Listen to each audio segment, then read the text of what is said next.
Coming up on today's Cleveland Browns Report, we're going to talk about Jim Schwartz's introductory press conference. I've got some takeaways and some reactions I wanted to share with you all at the start of the show. But the bulk of today's show, we'll be talking about free agent targets on the defensive side, right? Now that the Browns have their DC, which free agents make the most sense for Cleveland? But let's spend a minute or two talking about Jim Schwartz's introductory press conference because it was run through a wall type of stuff. I don't know if it was just me, but it was very fun to listen to the passion and just the overall conviction that Jim Schwartz had when he spoke to the media today. I've got some good quotes I wanted to share with you all, so right off the bat, let's jump into it. So, Cameron Justice tweeting out that Jim Schwartz explains his defensive philosophy of developing a strong defensive line. If you can rush with 4, it allows your blitz game to be so much more effective. We're going to put a lot of emphasis on pass rush. It was very relieving to hear someone come in there and go, we're going to get after the quarterback. Because outside of Myles Garrett, no one's really done that all effectively for the last 2 seasons. Clowney had 9 a year ago, but the point remains, I want to see the front 4 get after the quarterback. And so does Jim Schwartz. In fact, one thing I really liked that he said was, and this was after he had some nice banter about overlapping with Bill Belichick and learning a lot from him and stealing his turkey sandwiches in Berea, was that he talked about if we can't get after the quarterback with our front 4, well, then we're letting the offense dictate when we blitz, right? Whereas if we can get after the quarterback with our front 4, then we have control of when we want to use our blitzes and whatnot. More from Jim Schwartz here on what he hates on what he's looking for in his defensive staff. It's not my staff, it's Kevin. I wanted to share this little excerpt with you guys because he spent a good amount of time talking about how much he likes Andrew Berry and Kevin Stefanski. He was very complimentary of them. He talked about how he overlapped with Andrew Berry in Philadelphia, and he felt that was someone he would love to work with again. And then he expressed very high accolades for Stefanski and his resume and where he is now. But my favorite part of the press conference wasn't necessarily Myles Garrett's going to flourish under this system, which he will. He's going to get isolated attempts finally. But I think it is this part here. Jim Schwartz ends his press conference with, "You want a coach where fans are passionate. I feel a tremendous amount of responsibility to the fans to get this right. There's only one place that could outdo the parade in Philadelphia, and we're right here."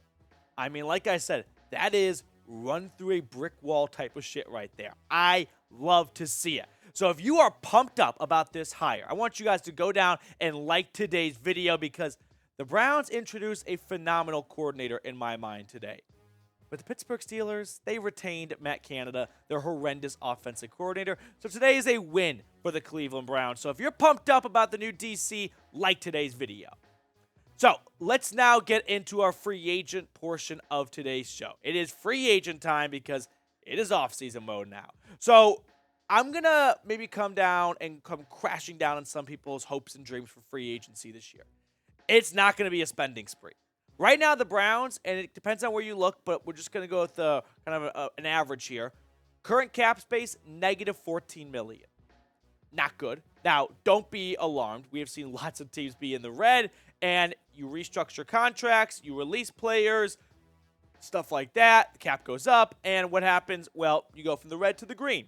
The projected cap space for the Browns is somewhere between 20 to 30 million, right? That number is going to fluctuate. If they don't release John Johnson, well, that's less money they can spend, right? If they don't restructure Deshaun Watson's contract, which they will, that's going to take up some money as well. You see what I'm saying? So you're not going to find anywhere that says the Browns have $26 million to spend.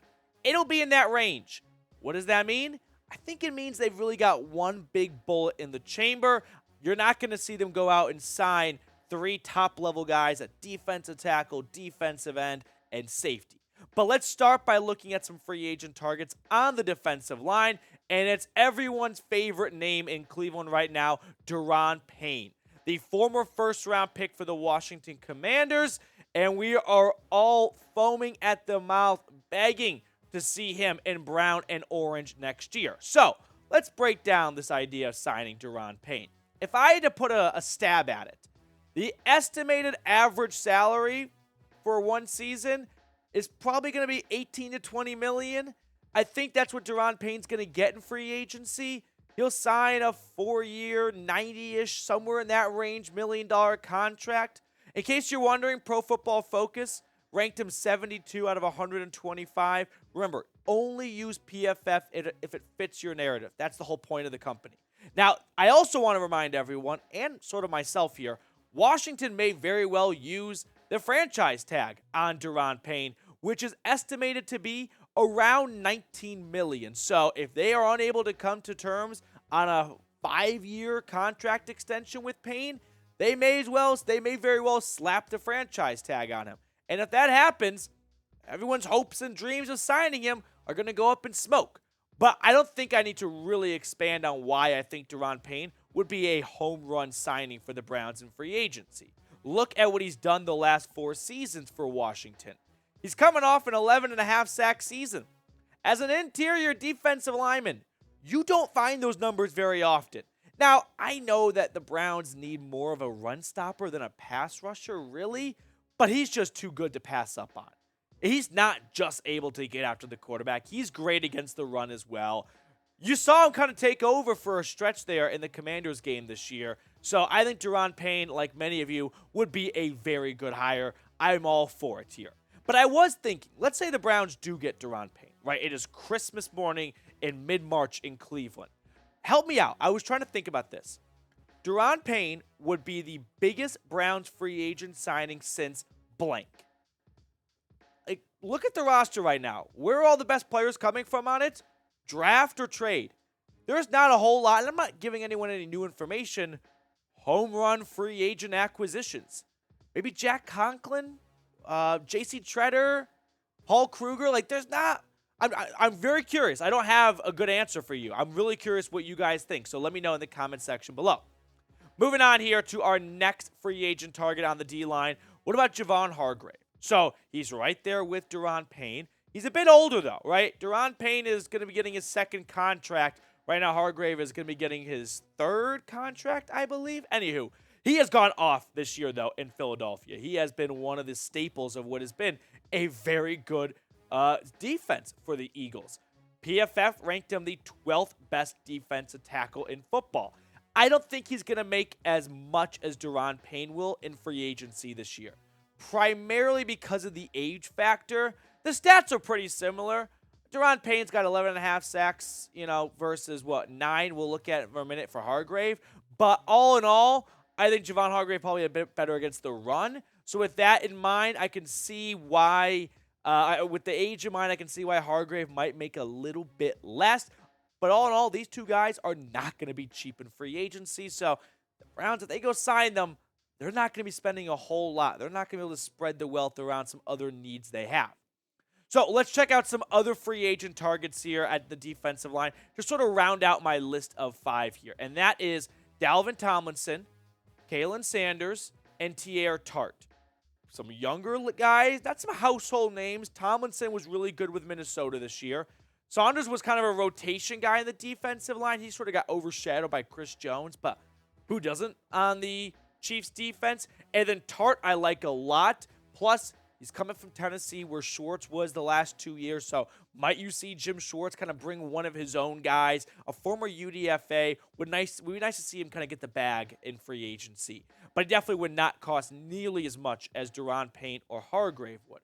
Now, when you want to compare their stats for these last 3 guys, here's how it looks. Tomlinson, 14th ranked on Pro Football Focus. Teair Tart, 23rd. Saunders, 64th. None of these 3 guys put up huge pass rushing numbers. 3.5 sacks was the highest among them, but they are still very stout interior defensive linemen. And under Jim Schwartz, we have seen he has brought the best out of his defensive tackles. Just ask Albert Hainsworth, Fletcher Cox, and Ndamukong Suh. The list goes on and on. Jeffrey Simmons. So he definitely knows how to coach up these guys. So if the Browns decide, hey, we're not going to go with a huge signing like Daron Payne, I would still be very happy with any of these 3 players and some other guys like Shy Tuttle, for example. So here's my take when it comes to the defensive line. We have learned Andrew Berry does not respect it very much, right? He is not one to put a lot of resources into it. But he's a smart guy, right? We all know this. Ivy League guy. Just like, Schwartz. But, no, Georgetown Schwartz. So close to it. Anywho, he knows that when he went out and got Jim Schwartz, or him and Stefanski did, what that would entail. And that would mean beefing up the interior D-line. Even though he has neglected it so far as a GM, I expect a change. Otherwise, why would you go hire a guy who needs this ingredient to be successful and you don't give him that ingredient? That wouldn't make any sense to me at all. We have been growing like crazy the last week or so, really since the season wrapped up. And I think it's a testament to all the work we do here at Chat Sports to get you guys daily content all off season long. So help us reach 17,000 subscribers. We are less than 150 away. If you have not subscribed, I beg and plead. That sounded a little needy. I'm asking nicely. Please go ahead and subscribe down below. Really quickly now, on the defensive line frontier, let's say they don't go free agency because they're busy making big splash trades. A lot of people have discussed the idea of getting DeForest Buckner. I'm all for it, honestly. He was on a bad Colts team, one of the only good things this season. 8 sacks, 11 tackles for loss.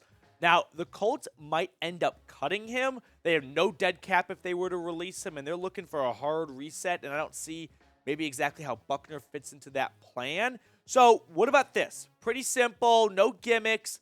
A second-round pick for DeForest Buckner. I know it's really hard to part ways with picks, especially when you don't have a first, and it's going to be just a boring draft day, and you kind of don't want to have a boring draft day while everyone else is having fun.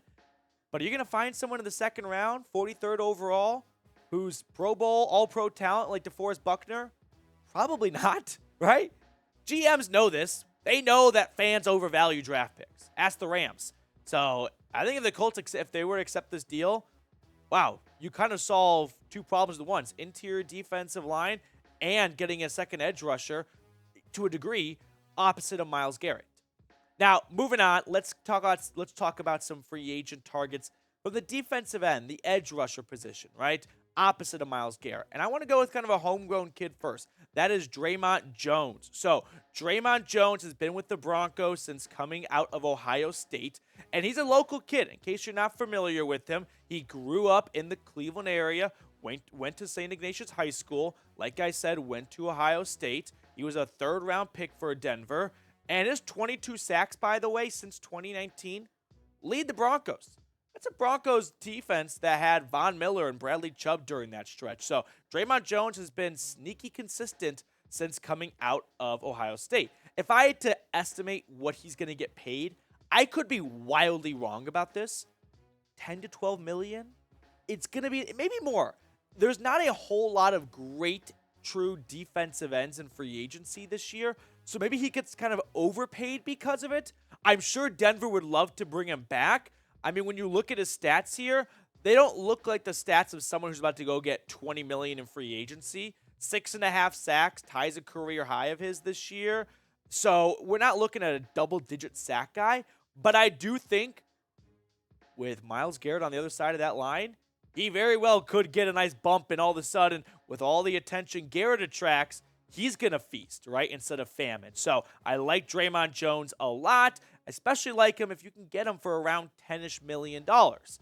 We'll look at some other names in just a second, but today's show was made possible by BetUS. You've heard me talk about them before. I'm all in on the Niners-Bills Super Bowl. And if you're riding with me, make all your picks at chatsports.com/bet and use promo code Browns125.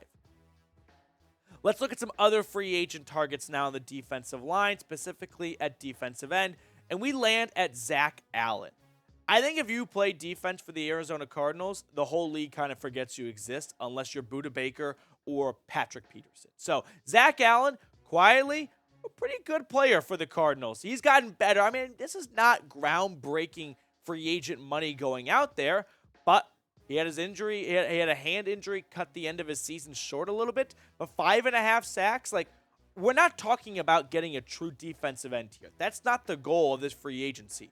It's to find a Robin for Myles Garrett. And if you paid $9-ish million for Jadeveon Clowney last year, and you can get Zach Allen with those numbers consistently improving year after year for $7-ish million, I'll sign in any color ink you like.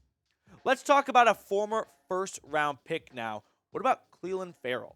Shout out to the Brown Tiger. I know you're going to like this part of the show, but Clelin Ferrell is fun to make fun of in terms of being a draft bust, but I don't think he's absolutely a horrendous player, okay?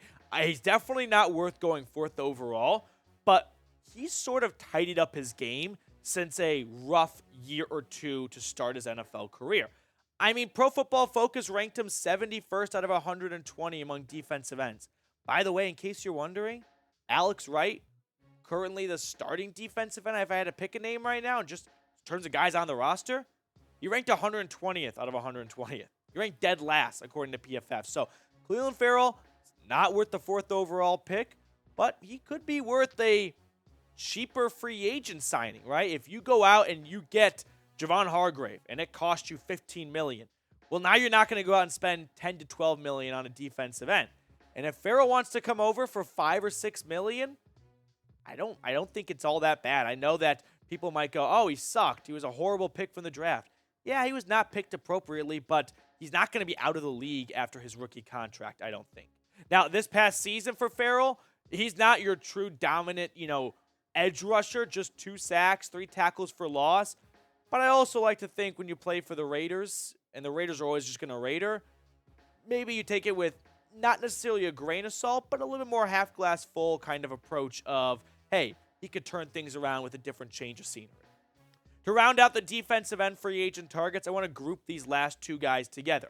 And that is the San Francisco 49ers edge rusher, Samson Ebukam, and Arden Key out of the Jacksonville Jaguars. So, these 2 guys, are not necessarily household names, but I do think that they might be worth looking at here. When you compare their 2022 stats, Samson Ebukam, he ranked 50th out of 120th, and Arden Key ranked 23rd out of 120.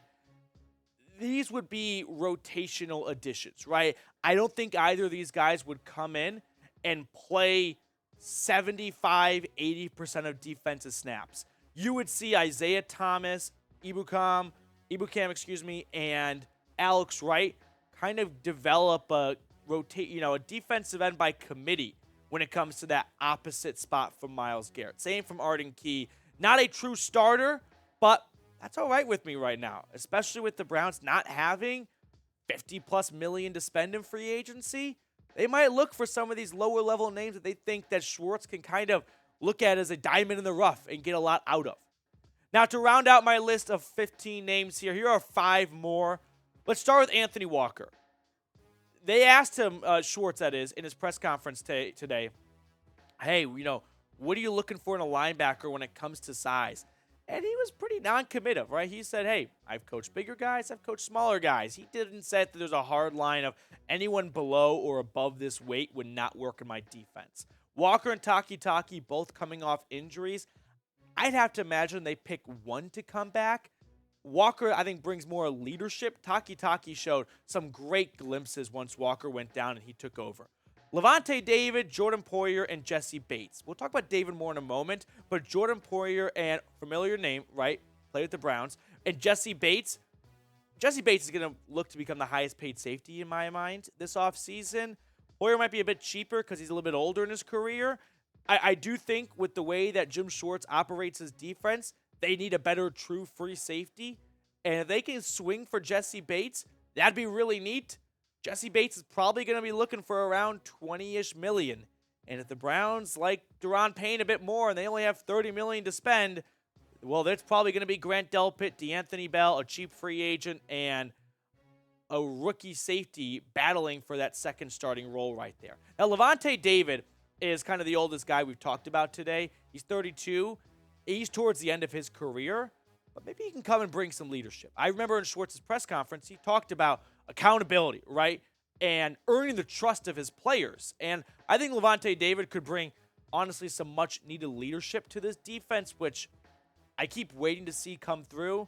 And it really felt like once Anthony Walker went down, you didn't see that kind of accountability on the defense. And Jim Schwartz is definitely going to get these guys in shape. But I think Lavonte David could be a helpful stepping stone, right? Just a one-season kind of gapper to get this defense where they need to be. Before we part ways, I want to ask you guys this final question. Who do you want the Browns to sign? If you had to pick a name of the 15 we looked at, or someone else. Let me know in the comment section below who your number one get is. If you haven't already, by the way, follow me on Twitter for more Browns updates. Always talking Brownies, talking NFL, all that good stuff. So if you like today's show and you want more content like it, hit me up on Twitter at Matthew Peterson.